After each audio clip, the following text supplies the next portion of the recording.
All right, so back in the car again for this video, and today I want to talk about how to see like a photographer and the power of observation. Now, before I get started, I took notes. Uh, I'm better when I have notes and my thoughts are laid out in a format that is a little bit more coherent than just trying to do it off the fly. I do like off the fly videos, but this is a better format. So, what does it mean to see like a photographer? I feel like this is kind of like a loaded statement and a leading statement, but it really just means to observe the world, to observe what's going on around you. You know, we live in such a fast-paced life. Go, go, go, go, go, and we're always on the move. But if you're a photographer, and I don't mean pro photographer, I just mean someone who practices the art of photography, our superpower is the power of observation. Like we can see things that other people just don't see. And that's something that has to be honed over time. Like you're not born with it. It may come more natural to us, and hence why we gravitate towards photography. But it's paying attention to light. It's paying attention to shapes, colors.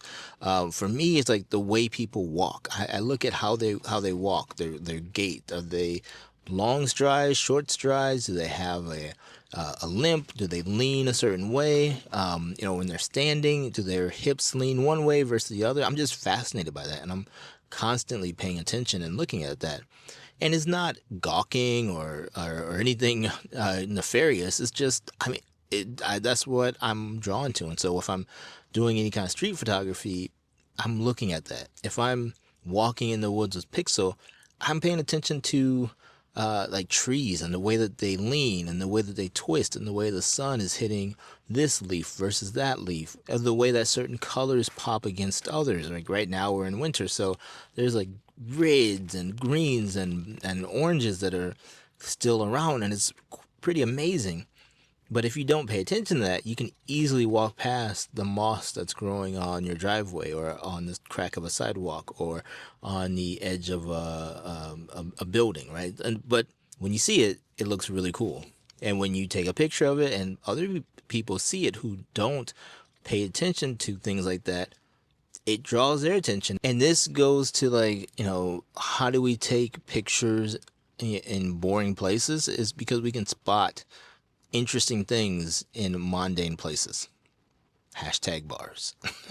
One way to improve this is to go out on photo walks and really focus on one thing. Now, in this part of my photography journey, I don't really do this often because for me, I like to go out empty and see what I can find. But when I was starting out and when I'm in like a creative rut, I just don't feel like taking pictures, I definitely do this. Like I will go out and look just for the color yellow or just for birds or just for trees, like something. I will force myself to just focus and look for one thing. That's going to do several things for you. One, it's going to help you train your eye to see the details. A lot of times in life, we go through life and we just are just going through it, and we miss a lot of details in life. And two photographers, two people can be walking by the same thing, and you can totally miss something.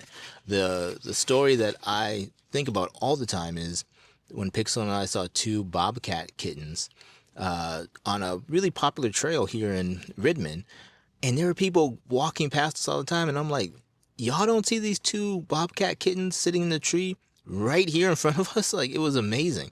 I didn't have a memory card, so I didn't get a good picture of it. And that's just from years of like just slowing down and seeing things around me, seeing things that are off. And so by doing a practical exercise of going out and just saying, today I'm going to take pictures of only hubcaps. Again, it sounds stupid, but like there's a thousand different hubcaps, and a thousand different ways you can photograph a hubcap. And so if you think it's really simple, I challenge you to go out and make 10 unique images of a hubcap. This leads to just having more observation in our daily life. Like I said before, the more you do this and the more you practice it, the easier it becomes because you're just walking down the street or driving down the road, and you just notice things. You will see the how this crack in the sidewalk just looks interesting, or you'll notice the, like I said, algae. I'm looking right now, this algae growing on the side of a light pole. It looks really interesting, and then you look deeper into it, and you can see individual plants growing within there. And then like you look deeper into that and you're like, oh, there's a whole ecosystem that you can look at. This isn't just in isolation that you go and just observe, right? Bring your camera with you everywhere you go, because when you do that, you're going to observe more. You're going to see things more. If you practice this in your daily life and you have your camera with you, you're going to take pictures that you will have never taken before, because you've never seen the world like this before. It sounds like really grandiose, but it's really not. Like, it's kind of simple. Like, if you observing the world around you and you have your camera with you, you're going to take better pictures. You're going to take more pictures. They may not be better, but you're going to take more pictures. And the more pictures you take, the better your photography is going to be, and the better your eye is going to be. And, for me, when I first started out, I said this in a recent video, I would go for a walk and I would come back with like 300 pictures, 400 pictures, right? And maybe 50 pictures of the same tree. I put my camera on shutter priority and I would just fire away like high burst mode. And now I can go out and I may take 30 pictures. And I'm not saying that I'm the greatest photographer in the world, but I've honed in my eye to know what I'm attracted to.